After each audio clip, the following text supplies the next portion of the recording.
Alors, est-ce que tu es plus sport ou art? Rêve. C'est une Ni bonne sport, réponse. ni art. Rêve. Je mange rêve, je respire rêve, je me nourris avec les rêves, je transpire rêve, c'est rêve. C'est vrai que j'ai mis 8 ans pour décrocher un contrat avec un groupe et sensibiliser 1300 salariés pour euh,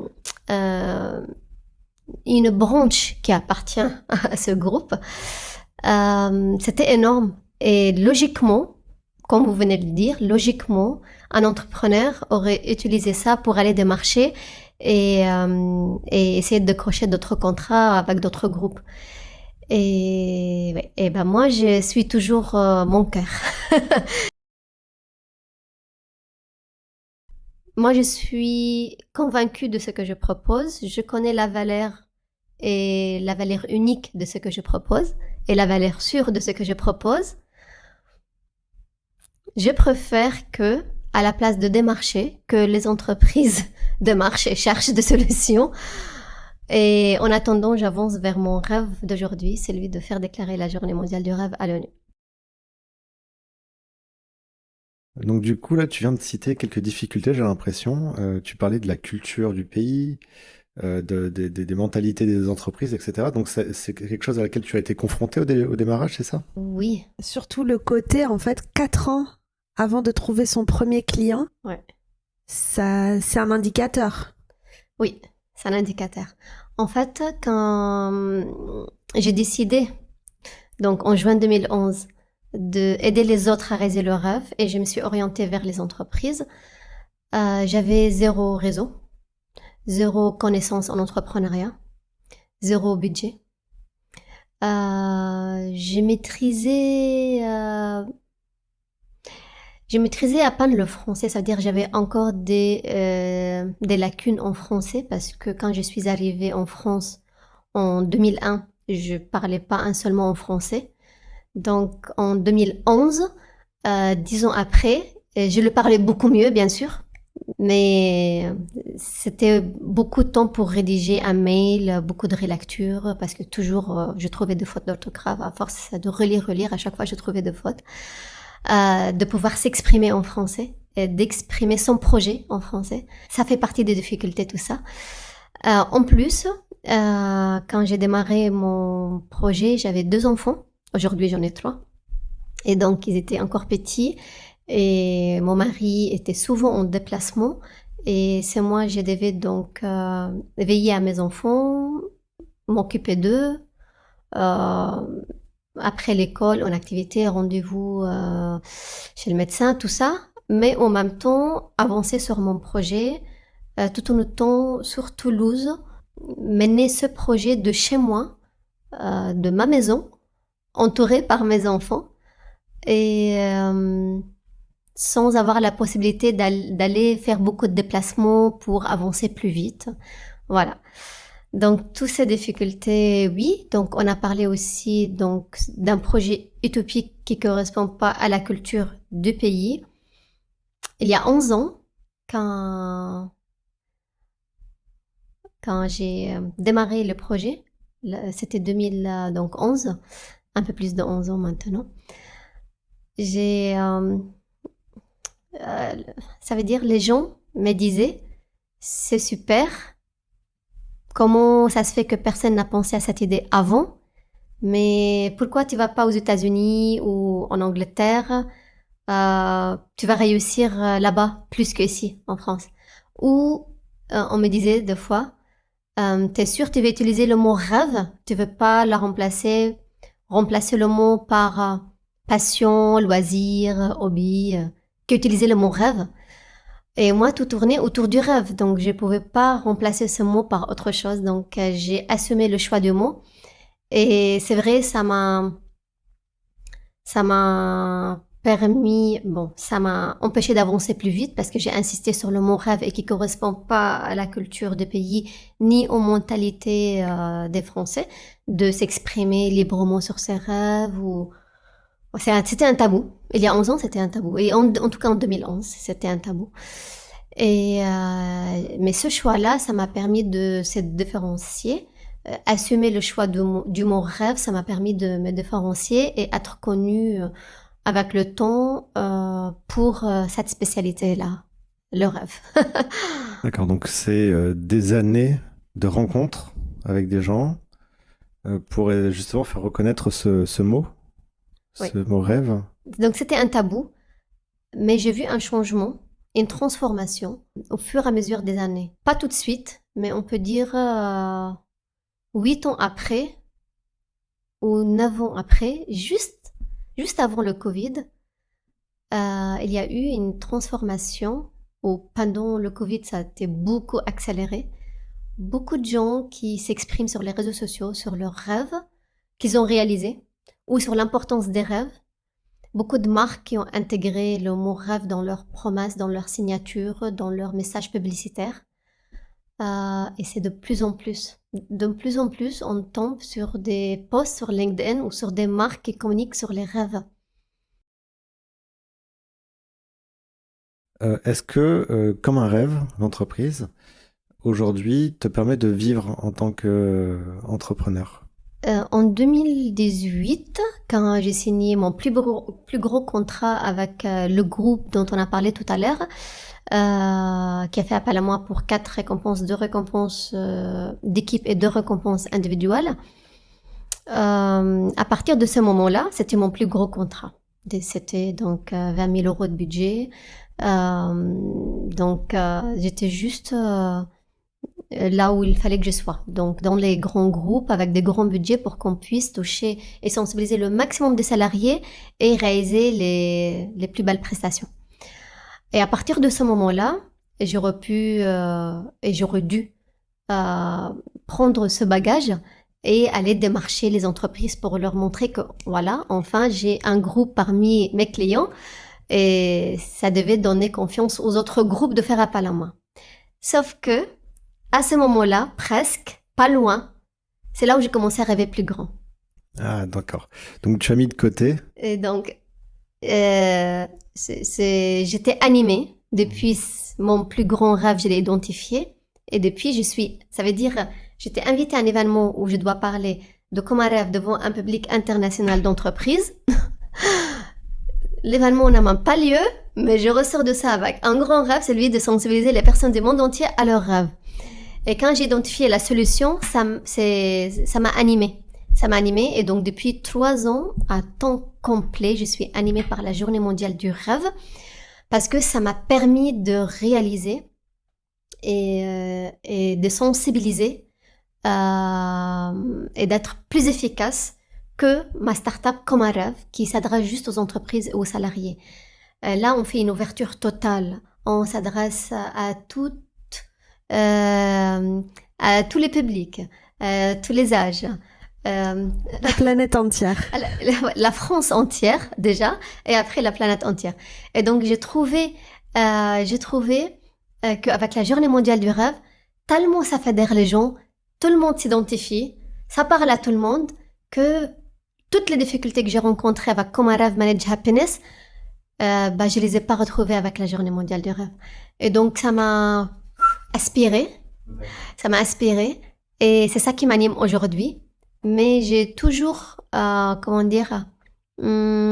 j'ai toujours le regard sur Comme un rêve parce que quand un client me contacte, je réponds volontiers à la demande, mais je fais pas de démarche commerciale. D'accord. Mais c'est juste une histoire, le temps de réaliser mon rêve à moi, c'est celui de faire déclarer la Journée mondiale du rêve, une journée à l'ONU. Et suite à ça, on va revenir en force dans les entreprises. C'est très compliqué parce qu'il faut un pays minimum qui porte ce projet à l'ONU, qui porte cette journée, qui soutient cette journée à l'ONU. Donc, c'est pas une personne qui peut porter cette journée à l'ONU, c'est un pays. Et quand on dit un pays, c'est ses représentants, j'imagine. Donc les dirigeants du pays à l'instant T. Ça a pris 2 ans pour savoir qui, dans un pays, peut soutenir cette journée à l'ONU. 2 ans. 2 ans de essayer de contacter l'ONU, donc l'équipe de la mission permanente de la France à l'ONU basée à New York, contacter le maire de notre ville, contacter l'Association des Nations Unies à Paris, contacter l'UNRIC, donc les Nations Unies en Europe, qui est basée en Belgique. Donc toutes ces structures-là pour comprendre comment ça marche et qui pourrait m'aider. Et rien n'avançait. Jusqu'au moment, c'était le 20 février 2022, l'année dernière, il y a un an. Et après avoir fait des démarches pendant 2 ans pour trouver l'info, je rentre en contact lors d'un événement international organisé par l'Université pour la paix à Costa Rica. Et là-bas, il assiste à cet événement une personne qui fait partie d'une équipe de la mission permanente de son propre pays. Ça devait être la Colombie, je pense. Et lui, en tant qu'ancien membre de cette équipe, il a pu m'éclairer. Il m'a dit, Rana, la seule structure qui peut se tenir une journée à l'ONU, c'est le ministère des Affaires étrangères. J'ai appris aussi à travers mon parcours que quand on réalise un premier rêve, on commence à rêver plus grand. C'est vrai, je l'ai témoigné pour mon premier rêve. Quand j'ai réalisé mon premier rêve, tout de suite après, je me suis attaquée à un projet beaucoup plus ambitieux que celui de réaliser mon propre rêve à moi. C'est lui, donc, d'aider les autres à réaliser leurs rêves. Mais j'ai pas remarqué que j'ai commencé à rêver plus grand parce que c'était une première expérience pour moi. Mais 8 ans après avoir démarré mon projet de faire entrer le rêve en entreprise, c'est quelque chose, on fait un déclic, soit grâce à une rencontre ou à un événement qui arrive. Et moi, j'étais invitée à un événement pour parler de mon projet Comment Rêve Manage Happiness devant un public d'entreprise international. Donc, un public international d'entreprise. Et le fait d'être invité à cet événement-là, donc c'était 8 ans après avoir lancé le projet Comment Rêve Manage Happiness, c'est là où j'ai commencé à réfléchir global et non pas seulement local. Et donc, je me suis imaginée et visionnée en train de parler à ce public international. Et donc, j'ai décidé lors de ce visionnage que chaque entreprise ou chaque personne qui représente une entreprise, quand ils vont rentrer dans leur pays, eux, ils vont porter le message de rêve avec eux dans leur propre pays. Et là, j'ai commencé donc à identifier mon plus grand rêve, celui de sensibiliser les personnes du monde entier à leur rêve et non pas seulement les salariés dans les entreprises en France. Donc, ce rêve est né suite à cette invitation, à cet événement-là. Et cet événement n'a pas eu lieu à cause du Covid, mais le fait de préparer cet événement et de se visualiser en train de s'adresser à un public, c'est ça qui a donné naissance à ce rêve que je porte aujourd'hui. Donc, celui de sensibiliser les personnes du monde entier à leurs rêves. La première question, c'est est-ce que tu es plutôt recrutement ou prestataire externe? Prestataire externe. Est-ce que tu es plus formation ou auto-formation? Auto-formation. Tu as l'air déçu ou triste de le dire. Oui, c'est difficile de s'auto-former. Et en fait, j'ai un parcours de autodidacte, on dit. Oui. Et j'aurais préféré être accompagnée, mais sauf que... D'accord. Donc, tu préférerais des formations? Je si tu préfère des formations et d'être accompagnée pour mon projet, sauf que c'était pas mon cas. Le téléphone et les emails, pour toi, est-ce que c'est un ami ou un ennemi? Ami, je les attends, les emails. En effet, vu que tu as fait tout ton parcours, et surtout une bonne partie avec le Covid et tout ça, sans pouvoir bouger, etc.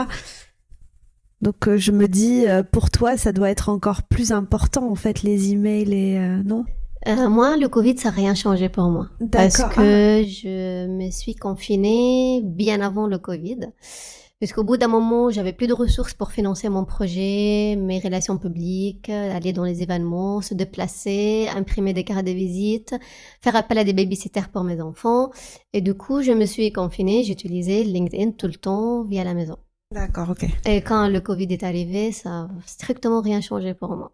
Oui. T'avais déjà mis en pratique, en fait, ce côté réseaux sociaux et contact en ligne avec les Et gens. rendez-vous via la maison et pas de déplacement et toute la journée. C'était mon bureau à la maison. Ok. J'avais déjà l'habitude de tout ça. Alors, on va parler maintenant de ton organisation.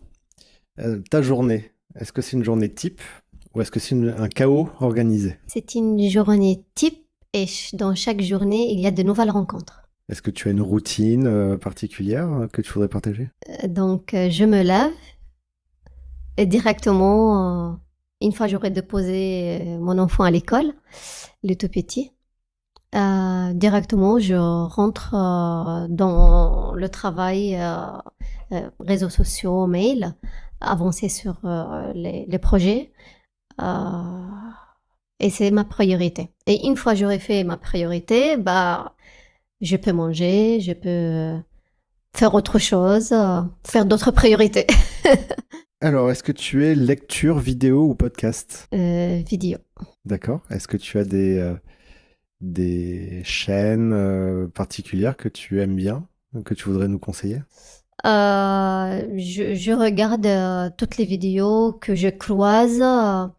J'ai pas de problème. J'aime regarder des vidéos, mais j'ai pas une chaîne spécifique. Voilà. Mais pour les livres, je lis pas tout ce que je croise. Je sélectionne les livres, ce qui m'apporte quelque chose pour mon projet ou qui concerne les rêves ou l'accomplissement personnel. Voilà. Alors, est-ce que tu es plus sport ou art? Rêve. C'est Ni une bonne sport, réponse. ni art. Rêve. Je mange rêve, je respire rêve, je me nourris avec les rêves, je transpire rêve, c'est rêve. Quel conseil donnerais-tu à un entrepreneur qui se lance? J'ai 2 conseils. Allez, on t'écoute. Allez. D'abord, écoute ton cœur. Moi, toutes les décisions que j'ai prises ou tout ce que je faisais, c'est parce que je suivais mon cœur. Donc, ce qui faisait plaisir à mon cœur, ce qui enchantait mon cœur, ce qui faisait vibrer mon cœur. Donc, tout est lié à mon cœur. Et deuxièmement, un conseil, c'est de vérifier si c'est un projet utopique, qu'on est prêt à se dédier sa vie pour ce projet. Est-ce qu'on peut dédier notre vie pour réussir ce projet utopique? Si oui, c'est bon signe. Sinon, bah, ne pas trop tarder dans l'aventure si on est sûr qu'au bout d'un moment, on est prêt à laisser tomber, quoi. Merci beaucoup, c'était très intéressant.